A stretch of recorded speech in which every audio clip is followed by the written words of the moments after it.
Hey guys, we're doing YouTube Live today on the Suits channel. Of course, it's a dark day, but we want to talk about some things. I really appreciate Robbie Wheaton for being here, and WheatonArms.com. Check it out. Glock aftermarket parts, and he does custom gun work, and his flat face triggers are the best on the market. I mean, they're awesome. And then, of course, appreciate Sarah Mack for being over on the computer. We will be taking some questions in just a little bit, so go ahead and get your questions prepared. She goes ahead and gets them down as we go along, and then she'll bring them up when it's time. And we also appreciate Sportsman's Guide for sponsoring today's episode. You get $20 off every $100 or more purchase using Suitch, just SOOTCH. That's it. And I tell you, you got to sign up for their buyers club. Their buyers club. If you're buying big bulky items, you get free shipping on it, and your first couple of orders, the free shipping itself is going to pay for itself. Yeah, it's great, and they've got great stuff. So, and we really appreciate Sportsman's Guide. We've been buying from Sportsman's Guide for years. Even though they do sponsor our channel, we just buy things. Still patrons. Yep. Yeah, we're still patrons. So it's just that's the one reason why we're so happy about Sportsman's Guide, because we love what they do. And the coolest mail order catalog out there, hands down. Yes. Okay, so let's get into some action to the meat of the situation. First off, Boulder, Colorado. We've seen it unfold, and it's unfolding slowly. There hasn't been a lot of information, but a lot of information actually did come out in the past hour. And so we're going to talk a little bit first about the victims. There were 10 people shot dead. There was a police officer that first responded, Officer Talley, 7 kids. His youngest is 7. He left a very prosperous career to become a police officer because he just felt that strong about it. But he was actually thinking about getting out because it's just getting too crazy. So his heroic actions should be celebrated because, he lived a good life, and it's just a sad situation. I have a personal friend that was killed a few years ago. It was a police officer in Chattanooga. And in fact, we went on vacations together. We planned our kids together, our daughters and our sons. We had planned it, and just said, hey, let's have kids. It was one of those kind of people, that was that close to him. And he was killed in a robbery, was shot in a robbery. And so I understand the trauma of dealing with that. So I can't even imagine what that community's feeling right now. We have friends in Boulder on top of that, and they have 4 kids, and so it really. I listened to the list because I was hoping that none of their names would be on that list. So this is a very heartfelt thing for me, what's going on and what is unfolding in Boulder. Boulder's a very different place. We've been to Boulder and a number of times, and it's just different. But, we want to but it's still a great place. Beautiful, absolutely beautiful place to be. Yes. And right outside of Denver. Now, we want to talk a little bit about some of the things that are going on here because, obviously we have a lot of gun control legislation in the wings. Absolutely.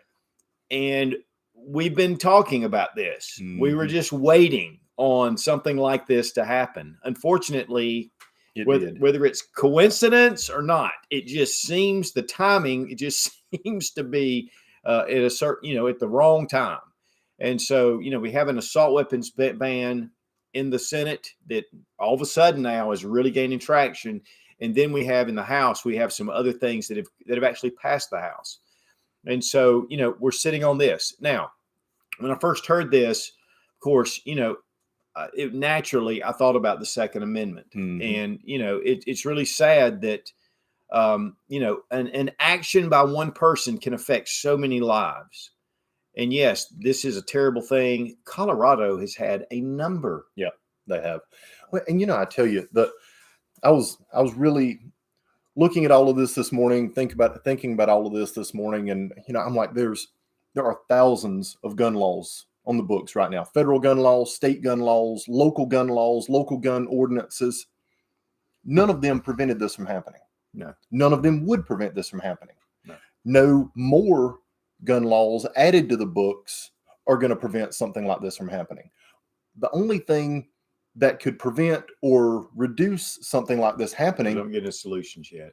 I'm just saying. I'm just saying. We got solutions, but go ahead.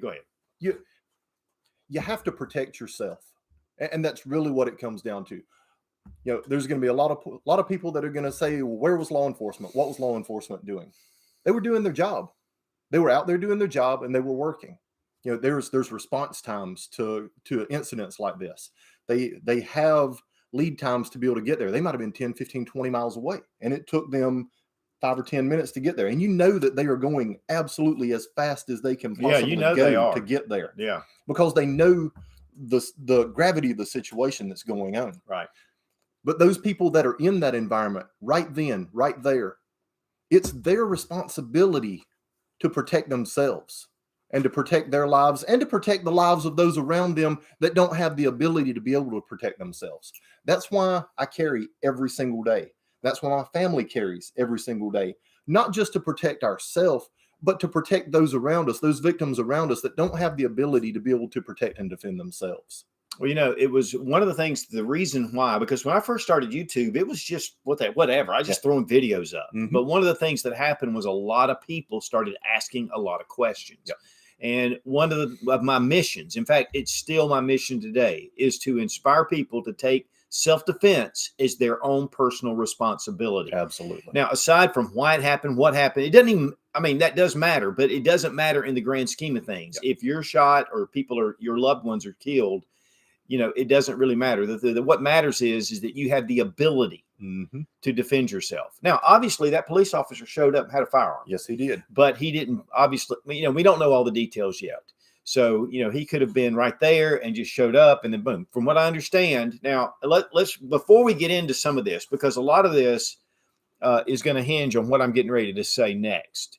They did name the shooter.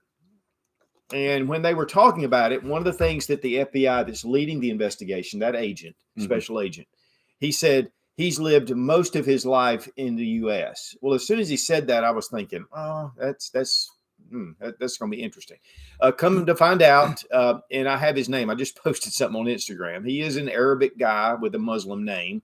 Now, here's the thing, which that's going to take a lot of sting out of the Democrats, because they tend to go, well, we don't want to do that. Let me say this, guys. The actions of one person do not identify an entire group. No. It's easy to do that. You can have one incident with someone of another race, someone with another religion or creed or whatever. You can have one incident, and then you can base all of your outlook on that. People generally are good people. Even in the Middle East, there's a lot of really beautiful, wonderful people that live there. Now, there are guys that are watching this now that have been there, and they've seen the bad and the good. You've mm-hmm. seen both. And yes. It's that way anywhere you go. So we can't base all of our opinions on something that happened by one person. But on the transverse of that, we can't take away all the rights and the means for us to defend ourselves based on the actions of 1, 2, or 3 people. Absolutely. So, that is one of the biggest things that I want to take away from here. Now, being, that the situation with the shooter, it is going to change the dynamics of a lot of the investigation, because they have to be very careful, not to blame it, not to bring hate and all that stuff. Whether it's like the Asians with the flu or the COVID and all the stuff that went on there, which is ridiculous. Those people could not help what was going on. But you're right. And there's a lot of investigation that's going to happen because of this, and to find out why this person did this. Were they mentally ill? Was it terroristic? What was the person's motivations? Yeah, there's going to be a lot of things that come out about this that really define why this person did this. Right. The individual, and that's the whole thing with the United States, with our rights. It's individual rights, yes. But it's individual responsibility. We have responsibilities to do the right thing. I, as a gun owner, I've never shot anybody. That is the last thing I ever want to do. Yep. It is a lot of times people look at gun ownership and gun owners as trigger happy. They're ready to go. Now, there are some out there that think they're there. They don't realize it, but they think they're there, but they're not. And, the thing is gun owners as a whole are good, solid people that just want to defend their home and their families. That's what they want to do. And so, that is one of the big things, just like with different groups. Okay, there was a senator, actually, my wife was telling me about this. I haven't seen it, but it was a feed coming out of the Senate. And there was one of the senators got up and said, and I think he was Democrat, and he said, look, he goes, this is about hate, period. He goes, they hate. And he goes, here's the thing. He said, this guy said, I'm a gay man and I've been married to a man for 5 years. He goes, we get a lot of hate. He goes, but also there's racial hate out there. He goes, it moves from place to place. There's hate here. He said, just like when AIDS came out, he said, everybody blamed the homosexuals for the AIDS epidemic. Same thing with the Asians. You're just blaming Asians for you can't do that. And then you're blaming, the African-American or the Black community because of certain things that happen. My next door neighbor is African Black. He and his wife, they are some of our favorite. In fact, they are our favorite neighbors in this area, in this whole area. We love them. We help out. We do things together. They're people that, you've got to look at people as people. That's right. But now when you have hate, that changes things. And so whether it's, just like Islam, you have some bad apples. You have some bad apples in Christianity. You have bad apples in everything. I'm a Christian. I'm definitely, very solid in the way I believe. But there are some Christians that are just, we've seen it, But the number one thing I think that we've got to be careful of is hate, is not to hate. And I think that's one of the problems that we have that's causing a lot of this stuff. Now, what's sad is you have victims of hate. And that's what we're seeing right now. And so it's a very emotional thing, and a lot of things will happen. We've got to make sure that we keep a level head, and really that, especially those that are looking to put in more gun laws. Like Robbie said, there are thousands and thousands and thousands of gun laws on the books. And yet people abuse those rights and abuse those laws constantly. Well, at the end of the day, it's just the tool. It was the tool of choice for this person. If there were no firearms in this country, like in Europe, it could have been a machete or an axe or a knife or a car or a bomb. At the end of the day, all of those are just tools that someone that wants to commit a violent crime decide that they're going to use to commit that crime. Is it a tool of opportunity? Is it a tool that's going to give them the biggest impact that they're looking for? They're just looking at it as a tool, not because it's a gun or it's a knife, whatever. They're looking at it as a tool that's going to create the biggest impact that they can possibly create with that specific tool that they decide to use. Right. Cars, you can create a tremendous deadly impact with vehicles, and we've seen it. We've seen it in our country. We've seen it in other countries. Well, in France, when they took that big moving truck and went through that crowd. That's right. They killed a lot of people. That's right. So, it's definitely now a lot of people, and this is the argument that we get a lot of times as gun owners is, well, you can have your gun, but you can't have you don't need a 30-round magazine. But we've seen over and over these home invasions where they'll have 6, 7, 8 guys bust through the front door. I've seen it over and over. And so, yes, I want to have the best capability to defend my family. That's right. And, have the right tools in place. And so, and there's a lot of other people that feel the same way about the AR-15 or the AK. Unfortunately, with him carrying that, that's, become that's become the target of the left is the AR-15. Yeah, and once again, in Colorado, there's 10-round magazine limits. Yeah, that's true. In the city of Boulder, if I remember correctly, I know ARs are banned entirely, and I think the AKs fall under that as well. The AKs are banned there I'm too. Sure all the assault weapon type, That's right. But labeled. They're banned in the city. You can't buy them or sell them within the city. Now he was I think he was from Utah or Nevada. He came from another state, from what I understand. And again, guys, this is unfolding, so a lot of information is still fluid. Right. But, he did come from another area, which, again, just like with Chicago, they like to blame other areas for their loose gun laws for what happens.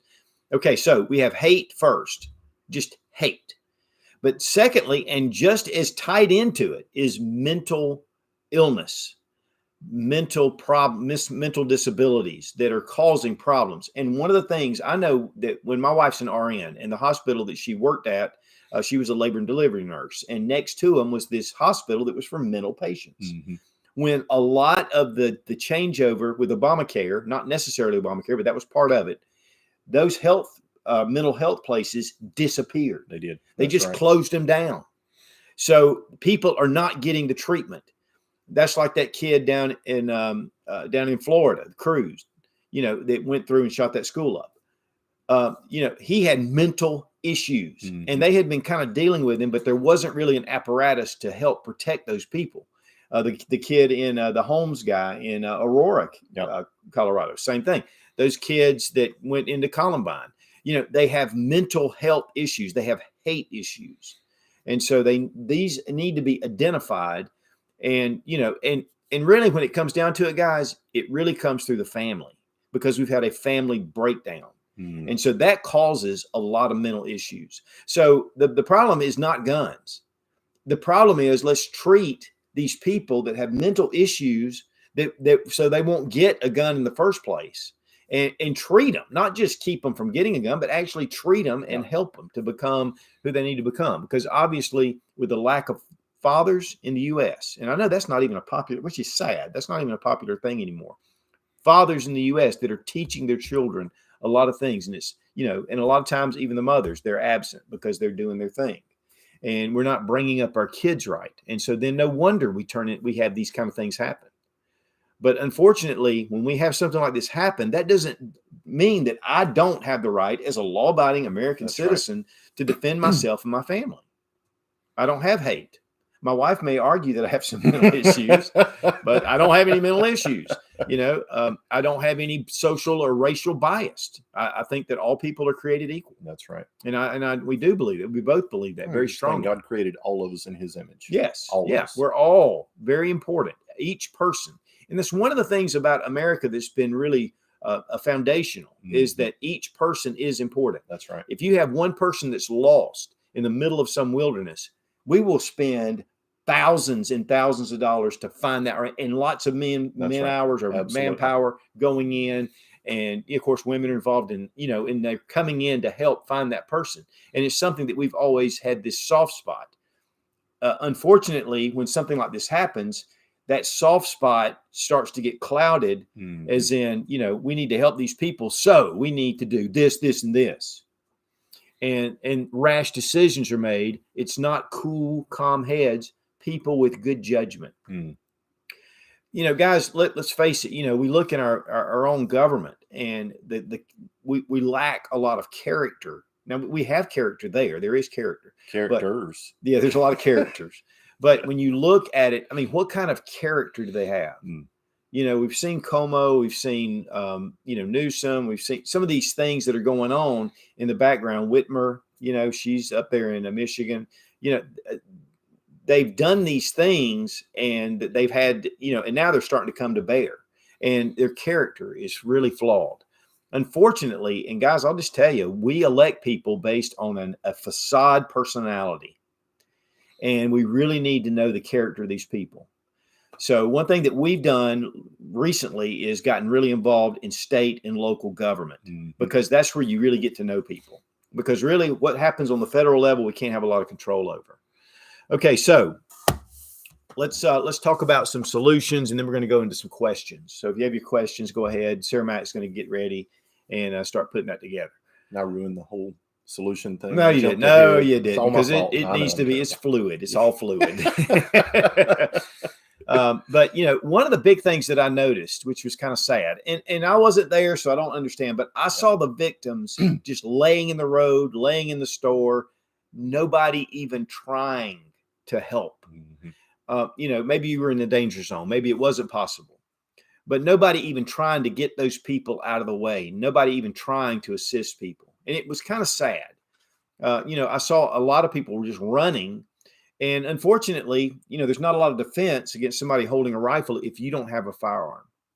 So again, going back to what Robbie, how he spilled the beans on us, which we all kind of realized it, is, guys, you have got to have a means of self-defense. And you're limiting, you're putting yourself out there, you're making yourself vulnerable. One of the things that happened a couple of years ago at that Walmart when the guy went through and shot, people were just sitting there and they were frozen and they were just sitting there. They weren't even trying to get away. That happened also at Virginia Tech. I have a good friend of mine who was there, and his brother was actually shot.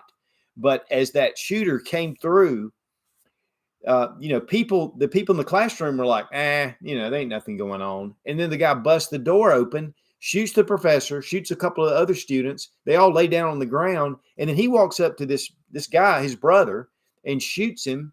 But he had like a lot of hair, and he thought he shot him in the head, and it actually just grazed him. He ended up living.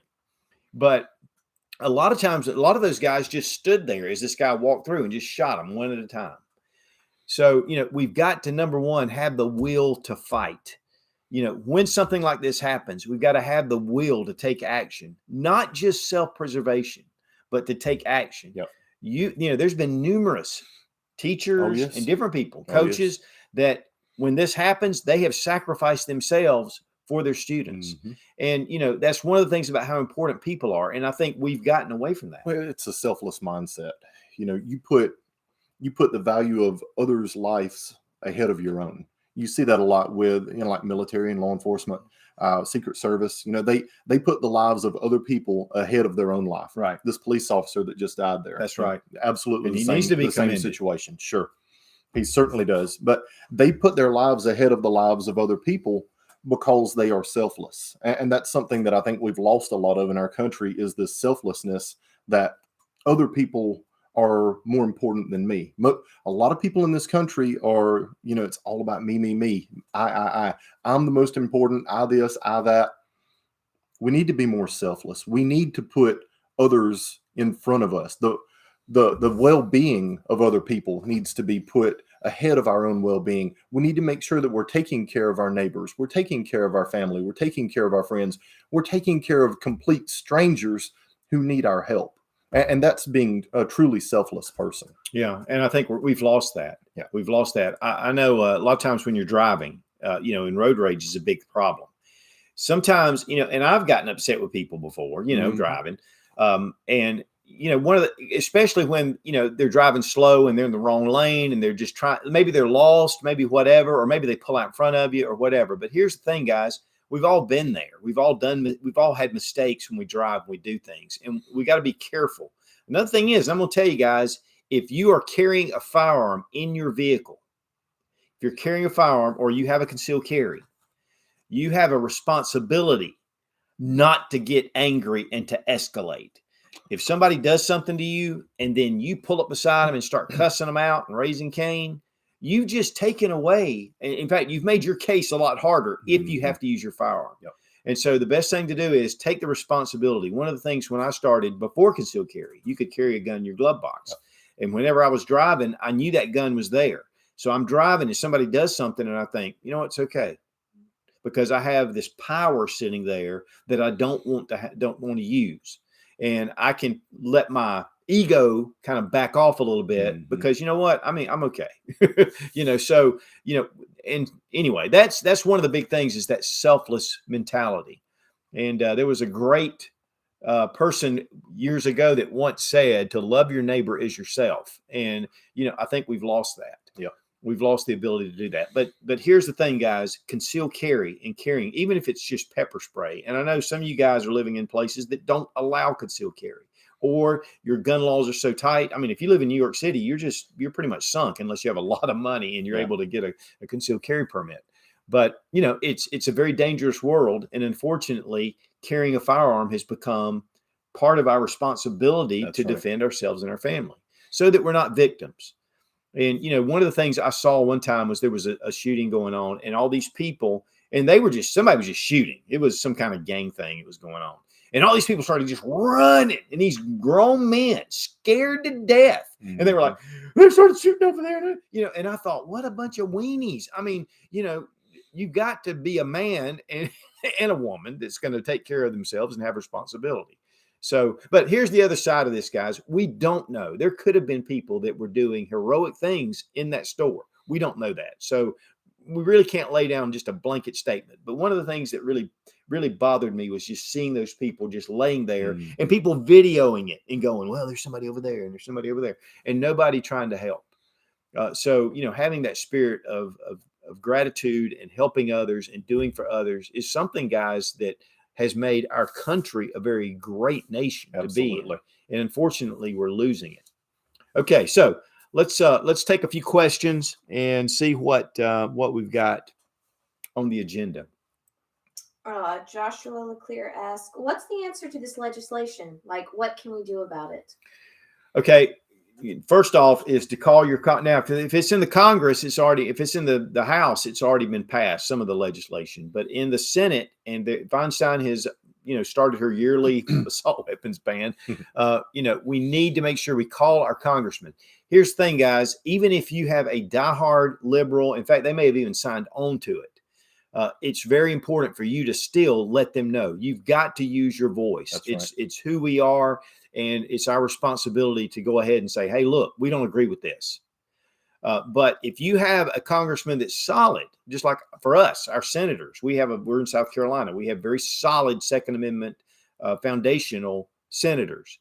I still call and say, thank you for supporting or opposing this. And what it does is it gives them confidence. Another thing is, guys, is PopVox, POPVOX. And I didn't put the link down here below, but last week when some of this legislation was coming in, or it's been a couple of weeks ago now, I mentioned this on our live event. I said, this is something that it's not a gun rights group, but it's a lobbying group. And so it comes from a different angle.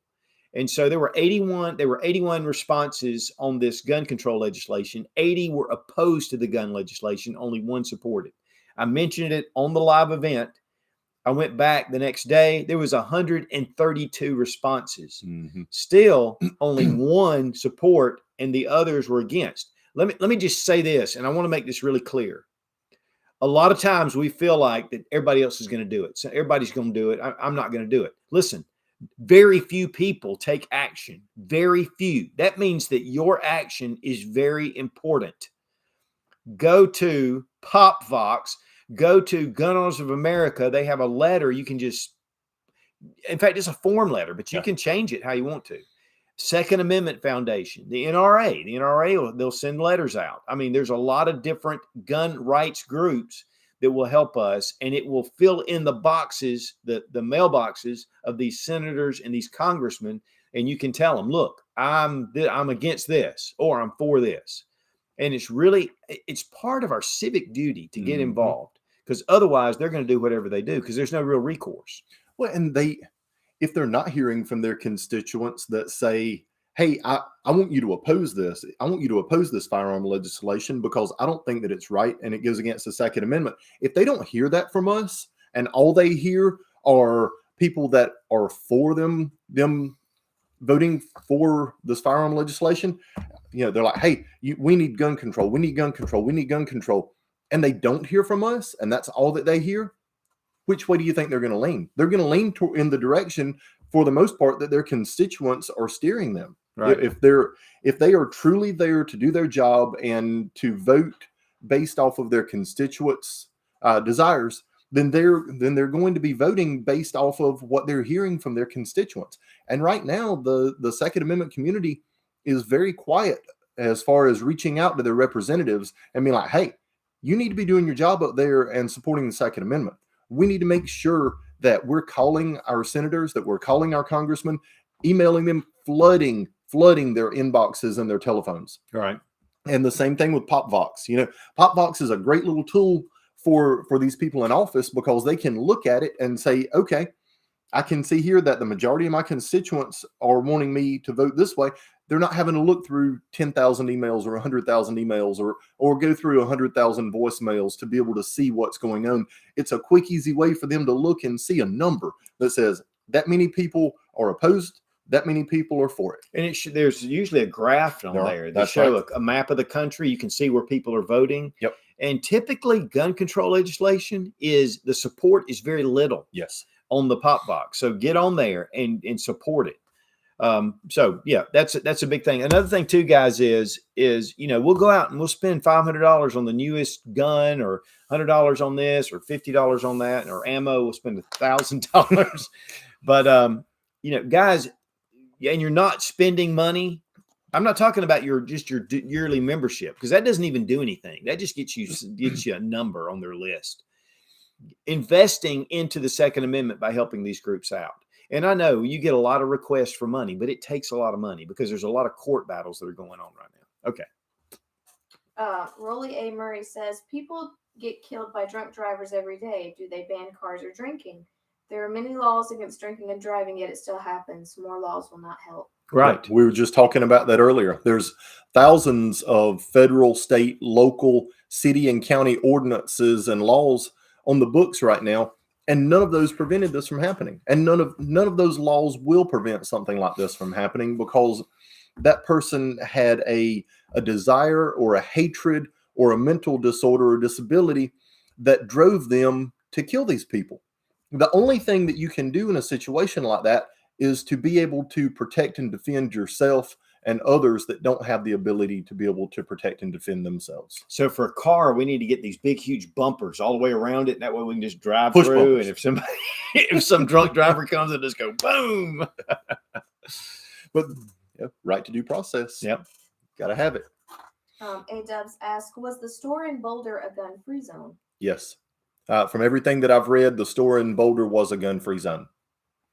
A couple of years ago, they had put signs up all over their stores, all over the entrances and everything, prohibiting firearms within that store. And if I was reading something about it yesterday, and I haven't been able to find it again to verify it, but what I was reading was that there had been a shooting either at that store or right around that store just a few years ago, where one person was shot, and which was one of the reasons that prompted them to post these no gun signs on their stores. It's hilarious because nobody that's going to go in this intent on doing something could care less about a gun-free zone. Yep. Those signs are only for law-abiding citizens. Right. Those signs have absolutely nothing to do with a criminal, because a criminal is going to break the law. He's already breaking the law. He's already breaking the law, but he's going to break the law. That's what, that's why they're a criminal. Well, right? And that may be the reason why he picked Boulder, because obviously if he came from another state, he may have picked that area just because of, them not having the ability to defend themselves. The very restrictive gun control that they have in that area. That's right. Connor Criswell asks, do you think Tennessee will pull through and become a constitutional carry state? I'm hoping we do. Yes, the signs are looking really good in Tennessee. Yep. I know here in South Carolina, it's actually moving forward. That's right. Yep, passed the House last week and has moved to the Senate and the governor. So we've got a lot of hopes here in South Carolina for the same thing as well. And South Carolina's been a traditionally very conservative pro-gun state, but we've had some resistance because of training. Some of the gun guys, the FUDs, they're like, well, we need to have training. Which, you know what? The thing is you do need training, but the government doesn't need to mandate that training. I need to take responsibility. Like I'm going to carry my firearm. I need to take responsibility to get the training I need. That's a personal responsibility and not a mandated responsibility. Right. But for me to have a gun and carry a gun and do it, I should be free to do so. Right. That's if you're going to drive a car, you learn how to drive a car before you get a driver's license. You get a permit, you learn how to drive, then you get a driver's license. Firearms, you should learn how to use a firearm. You should learn the firearm laws within your state, the laws in your surrounding states, the laws in the country. And you should know those laws before you ever start carrying a firearm. You should learn those laws to protect yourself, to make sure that you don't inadvertently do something that you're not supposed to do with that firearm. Right. How you carry it, where you carry it. You have to learn these laws, but that's not something that should be mandated. That's something that is a personal responsibility. Well, a driver's license is a privilege. It is not a right. Fire ownership is a right. That's right. And actually, self-defense is a basic human right. And it should be, all these countries that are not allowing people to defend themselves is wrong, because the guns, they have gun violence. They have knife violence. Yep. They have all these different things. Yes. CJ LaChapelle asks, question, What do you do when you go to a friend's house or something? Do you tell them about your gun ahead of time? Well, anybody that knows me, anybody that knows me knows that I'm carrying. And but no, it's not really. I mean, I think unless they have a sign that says you can't carry, I don't know the legal. I mean, if they're opposed to it, I don't really have friends like that. No. I do have friends like that. I do have some friends, and you know that's the thing. You know, we've got to be open to all people, but you know, people that know me. But if I was someone that was, you know, not necessarily a gun tuber. Well, you know, it's the thing. We have friends, we have acquaintances, and you know, the people that I consider friends, you know, what some of you might call drinking buddies. You know, my close network of friends that I go over to their house. We have dinner together. I mean, we're really close friends. They all know that I carry. Right. All of them carry. Right. Yeah, you know? And it's unspoken. You know, I don't have to walk into your house and be like, hey, Don, you got your gun on? Or, hey, would you mind if I carry my gun today in your house? It's just unspoken that I'm there to protect myself, you know, in the event that something horrible happens. Same way with you. And know that you're there to protect me if something horrible happens, and vice versa. Well, you know, if I'm going into a home, I'm going to carry. Now, if they say to me, you know, we don't really want you to be carrying, then I'll leave. Mm-hmm. So really, it's not like you're carrying in somebody's home and then the police are going to, they're going to say he's carrying and they're going to call the police. They have to tell you, they have to say you have to leave, just like with the store, unless they've got a sign posted. If they don't want you to carry, it's their property. So you leave. But otherwise, I don't tell them because it's concealed. I mean for it to be concealed. I mean for it to be hidden. So no, I wouldn't tell them. But if they didn't like it, or they saw it, or his wife put her hand on my hip or something, you know, and she says, "Oh," you know, I just say, "Oh, okay, I'm leaving because I'm not going to stay there."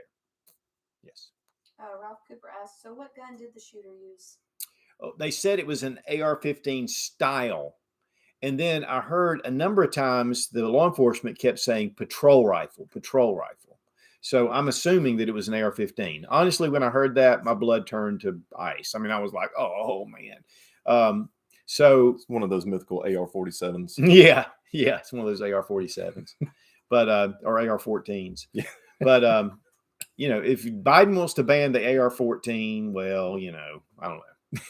Maybe he'll do it when he's falling up steps. Yeah, there hasn't been. They haven't really came out and said specifically what firearm he was using. I'm sure that in time that will come out, but it hasn't been announced publicly yet. But from what I'm understanding, AR-15 is probably what it was. Yeah. Joshua Leclerc asks, say one of these big pieces of gun legislation passes, what do we do and how do we respond? Well, you know, unfortunately, we're law-abiding citizens. And, you know, we have to make decisions based on that.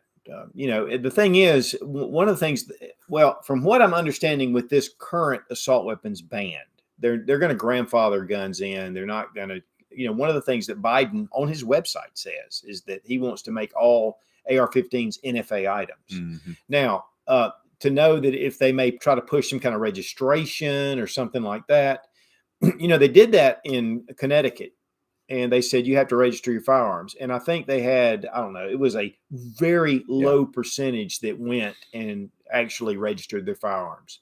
There were millions. In fact, they knew that there were so many million that were sold into Connecticut, of a smaller state, or millions. And, you know, but here's the thing, guys, they're not going to necessarily go door to door.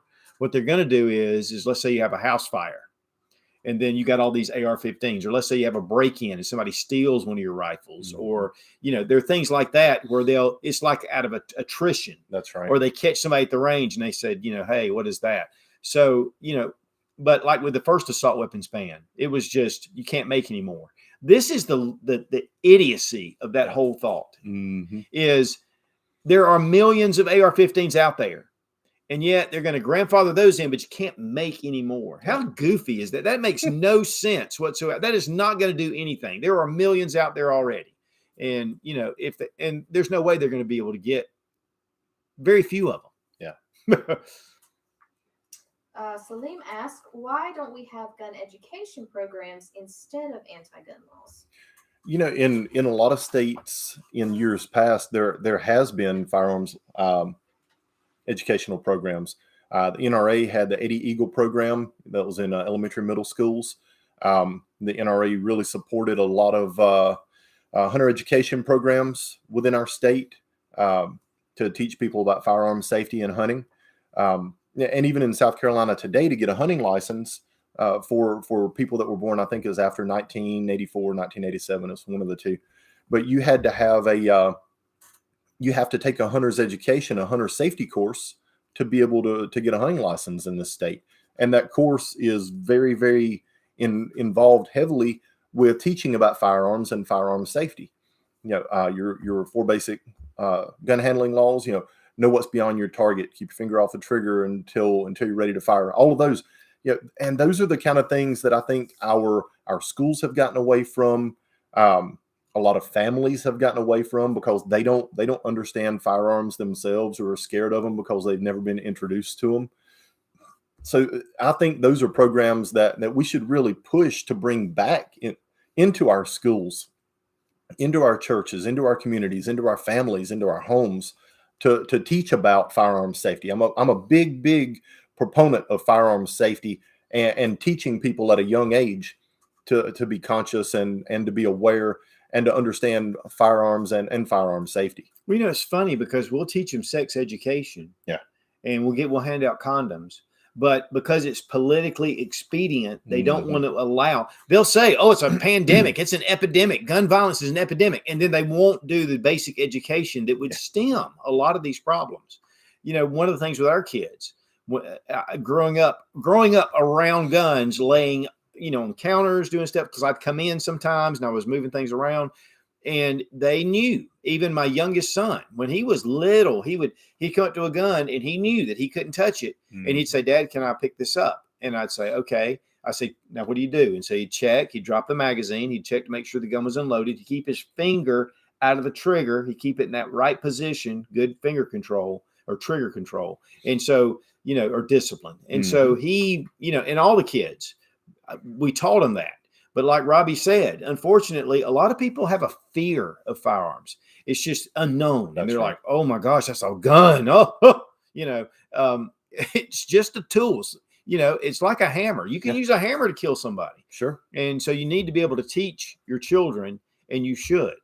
In fact, we do that when we have groups or we have kids over here. I am very strict about making sure that gun safety is adhered. And if anybody wants to see anything, then I take an opportunity to teach them. And I like the tool and the hammer analogy, because here's the thing: if you've ever used a hammer, you were younger, you get a hammer, you're going to drive a nail with it the first time, and you smack your finger with it. The first thing that you learn from that experience is how to use that tool correctly.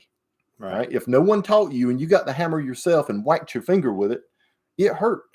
And it was a learning lesson for you. And at that point, you asked somebody how to use it, or you learned how to use it correctly yourself so you didn't smash your finger again. Firearms are no different. If you don't want to shoot your leg, though, to learn a lesson. You don't want to shoot your leg to learn a lesson. You definitely do not. But that's my point. If you need to educate yourself early, you need to educate those around you that are young to prevent things like that from happening, so they don't learn how to use it the wrong way. Well, one of the things that I did, and I'm sure you did the same, is when, like, my nephews would spend the summer with us, my kids, we'd have a bunch of kids at the house. And so what I would do is pretty quickly is we'd go outside and we'd shoot some, and I'd put up a watermelon or, some kind of fruit and watch it, water bottles, and watch what they do. Yep. And so they have a very healthy respect of the power behind that firearm. That's right. It's not a thing of curiosity and just mixed with fear. It's a little bit of knowledge and yet some respect for the tool. And so that is really important, to have respect for the tool. Years ago, I have a good friend of mine whose son, he had taught his son, though, and this is something to consider. He had taught his son, don't ever touch a gun, make sure it's, tell people if you find one, make sure you don't put your hand on it, blah, blah, blah. So the kid was staying with his grandparents and went over to a neighbor's house that he hung out with. Well, the neighbor's kid said, "Come here, I'll show you something," and found a gun in the drawer of his dad's nightstand, and then turned around and shot the kid and killed him. Mm. So, that could have been avoided if there had been some instruction and, some training. Yep. And so, yes, getting gun control, getting discipline and getting training in schools is vital. It's vital. Because if people come across guns, there's one thing here is a lot of people have become new gun owners, and I'm seeing a lot of it, and they're asking basic questions. That's right. And they're trying to learn. Mm-hmm. And so there's a lot of people that have gotten away from gun ownership. And so we need to make sure that if you're getting into gun ownership, and there's a ton of resources out on YouTube for now. And this thing, I know a lot of people bash the NRA, and the NRA's got its problems, right? Yeah. There's no disagreeing with that. The NRA has its problems, but the NRA has some great firearms safety programs that are available. They do. They've got books, they've got manuals, they've got online stuff. They have a tremendous decades and decades of resources for firearms safety. And no matter what your opinion is of the NRA, whether you support them, you don't support them, whatever, that's your opinion.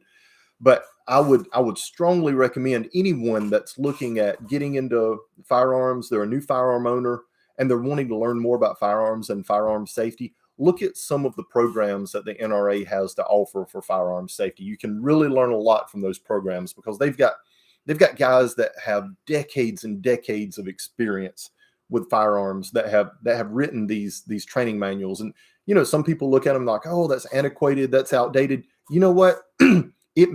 Some of it may be a little antiquated and a little outdated, but the information is still pertinent today. Well, and they pretty much still keep applicable. current information out there. But, one of the big things with NRA too is they do train firearm instructors. Absolutely. They're the most that's recognized. The most recognized is an NRA firearm trainer. But listen, if you don't get in the comments and start raising hell about the NRA, because that's what usually happens if we just bring it up.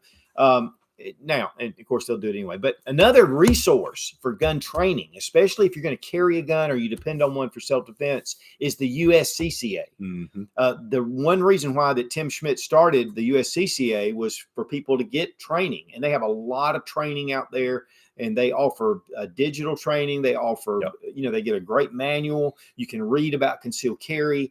Then the most important part is this liability insurance. Mm-hmm. If you ever have to find yourself in a self-defense situation, USCCA has lawyers that will help you and really keep you, because that is a really important thing too, is this not only the criminal, but the civil aftermath.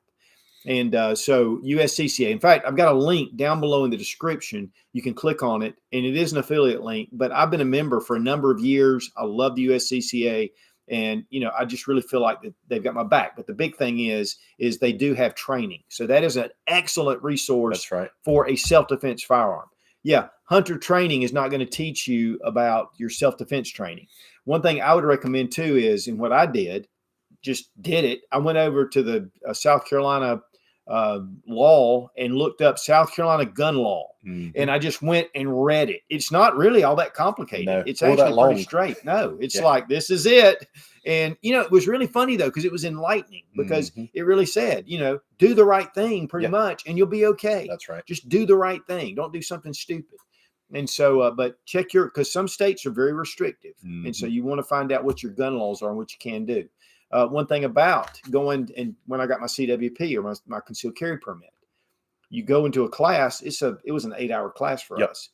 And so we're sitting there. It was really good because it showed us a lot of things where you could use a firearm and where you can't take a firearm or you can't use a firearm. And, if someone, like for South Carolina, if I'm pumping gas and some guy's wailing on his girlfriend right next to me and she's really in pain, she's really bodily harm, I can defend her. I can defend her with a firearm. And that's just a South Carolina thing. But up to and including deadly force. Yeah. That's right. Yeah. So, you need to know your law, though. Your state may not be like that. So, education is a very important part. And also education as in, what's going on here. And we need to educate our senators, our congressmen, and educate them that the Second Amendment is to protect law-abiding citizens. That's right. And if you're a felon or you're somebody that has, you're not able to own a firearm anyway.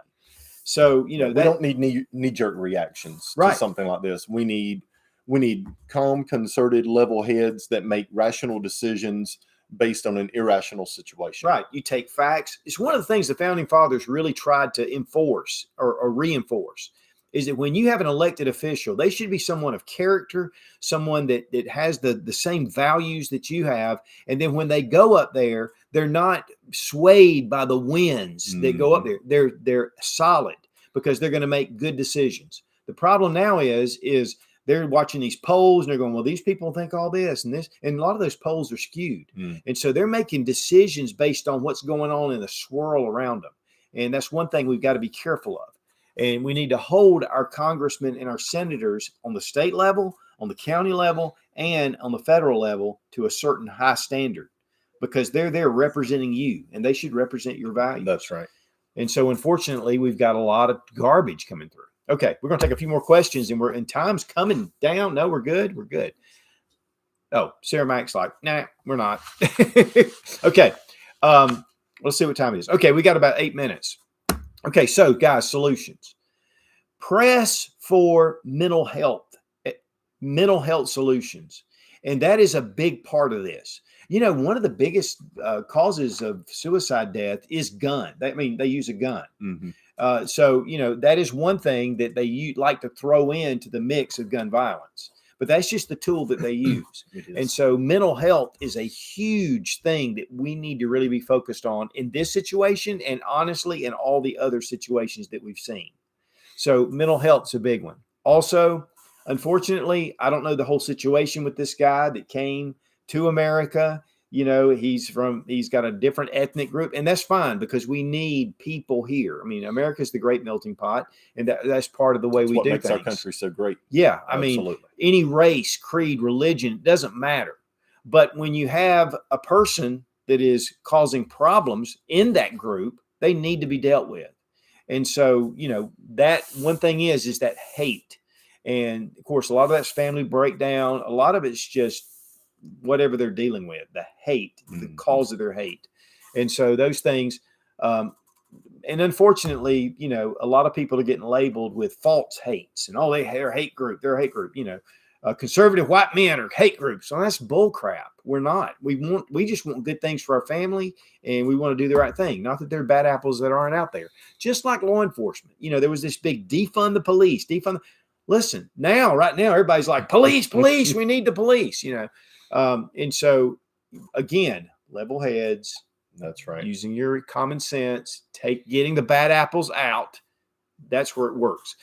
Concealed carry. Concealed carry is a vital part of you taking responsibility for yourself. I'm going to give you two stories. First off, I'm going to give you one, then Robbie's going to give you one. But when we first moved into our house, we hadn't had our alarm system set up. Somebody had broke into the house. In fact, I was at Robbie's store and he was so busy, I left. So I was only gone for less than an hour. Yep. I pull in, I let up the garage door. Well, there was a guy in the house. And ends up, I didn't know if he was still there or not. So when I walk in the door, I see stuff. I see the window busted out. I see some things on the floor. So I draw my firearm. I'm kind of looking around. And then I end up calling 911. And I said, I think the guy's still in the house. And I was still in the house because I'm defending my castle. But then they said, could you please step out of your house? And since my family wasn't there, I just went ahead and did it. Then I went back in. But anyway, it took 40 minutes for law enforcement to get here. 40 minutes. If I had walked in on the guy, because he did steal a Browning high power from me, and it was loaded. If I had walked in without a firearm and caught him, he might have put the gun toward me. So in 40 minutes, a lot can happen. A lot can happen. Okay, Robbie, your driveway story. Yeah, you know, I had a couple of guys broke into my car in the middle of the night in our driveway, and you know, I called them. Little dog woke me up growling at them. I caught the people breaking into my car, and kind of the same situation. You know, I held them at gunpoint, and you know, they listened, complied, did what they were supposed to do, and laying down on the ground. My wife calls 911. 47-minute response time. 47 minutes for the police to get there. And here's the thing: I'm not knocking law enforcement at all. Right. Our county where we live is very, very understaffed with law enforcement, and our county is huge. and all of the officers were on the other side of the county, and it took them forever to get there. They did everything that they could. They did everything that they could in the time that they had. Right. But they were 45 minutes away on the other side of the county, and it took a long time for them to get there. They finally did. They arrested the guys, took them to jail. They were prosecuted and convicted. But the end of the day, 45 minutes is a lifetime for things to happen. Right. And that's right. where it is your personal responsibility to make sure that you're defending yourself, your loved ones, and those around you that don't have the ability to defend themselves. That's right. So guys, please take self-defense. And I know you're watching this channel, so a lot of you are already interested in that. Yep. But definitely. And if you have a concealed carry permit, carry that firearm. It doesn't mean that you're going to win the day. There may have been somebody in that store that was shot dead that was carrying concealed. I mean, it was a gun-free zone. He was having to do it illegally, but let's just say that it was. Sometimes, it just happens, but it does give you a fighting chance. And that's the big thing. We can't help what happens. But guys, we have got to stand and let our congressmen and senators know that this is not a reason for gun control. Because all gun control does is it takes away our rights as law-abiding citizens to defend ourselves and our families. Yep. And like we talked about earlier, there's thousands of federal, state, and local gun laws already on the books. None of those gun laws prevented what happened yesterday. None of those gun laws would have prevented what happened yesterday. No new gun laws, other than a complete confiscation of firearms across the board, would have prevented that person from using a firearm in that situation. And at that point, that person was intent on killing people yesterday, and the firearm was his tool of choice. If that tool was taken away, that tool wasn't an option anymore, that person, because of their mental state that they were in or whatever, would have chosen a different tool to carry out the same crime. Right. So guys, just carry your firearm, just like Jared from Guns and Gadgets. If you want to keep up with information that's current and that stays on, is Jared at Guns and Gadgets YouTube channel. Jared's a great guy. He's a good friend of mine, and he's just a great resource for me and for a lot of others. I highly recommend you jumping over there and checking it out. Anything new, Jared's right on it, and he does something every day pretty much. So, and also, guys, do get involved. Get involved with your state. Get involved with your federal representatives, and make sure that they are representing you. And that's the big thing. Also, there's a lot of gun rights groups. Don't forget about PopVox, POPVOX. You can put in whatever bill, whatever legislation, and it'll pop in. And again, they'll send a letter for you. You can just say, this is what I feel, and they'll send it to your representatives. It's a great way, a second way to come in. And also, we really do appreciate Sportsman's Guide for sponsoring today's episode. $20 off every $100 or more purchase using SOOTCH. That's it. Not Scooch, not Suit 00, not Suchi Boy, just SOOTCH, and you get $20 off. That's 20% off. So it's a great price. And then you got to sign up for their Buyers Club as well. If you're a member of the Buyers Club, you get free shipping on everything that they sell, all their big bulky items. If you're ordering a lot of big stuff, free shipping will pay for itself in your first few orders. Yeah. So, it's just a great resource. They've been around for a long time, and we really appreciate them. Appreciate Sarah Mack for being over there on the comments and keeping things on track, keeping us on track. And guys, again, we really appreciate Robbie Wheaton for being here today. And he has been a gunsmith for over 20 years. He does custom gun work, but really the cool things that he does are the Glock parts, aftermarket, upgraded parts, barrels, guide rods. Your flat face trigger is just beautiful. And I'll tell you, and two, guys, when those triggers are on the website, you better pull the trigger because they'll be gone in a hurry. He sells a bunch of them. And so we really do appreciate it. Thank you guys for being here. Thanks for all the questions. Guys, we've got to stay strong during this time. Again, please pray for the victims and the people that suffered through this. It's heart-wrenching. I can't imagine what the community is going through right now. I know that the chief of police was saying she just lived 3 blocks up from there. It's a very personal thing. It can happen anywhere at any time. And so, again, that's why you need to be carrying your firearm to defend yourself and those you love and those around you. So be strong, be of good courage. God bless America. Long live the Republic.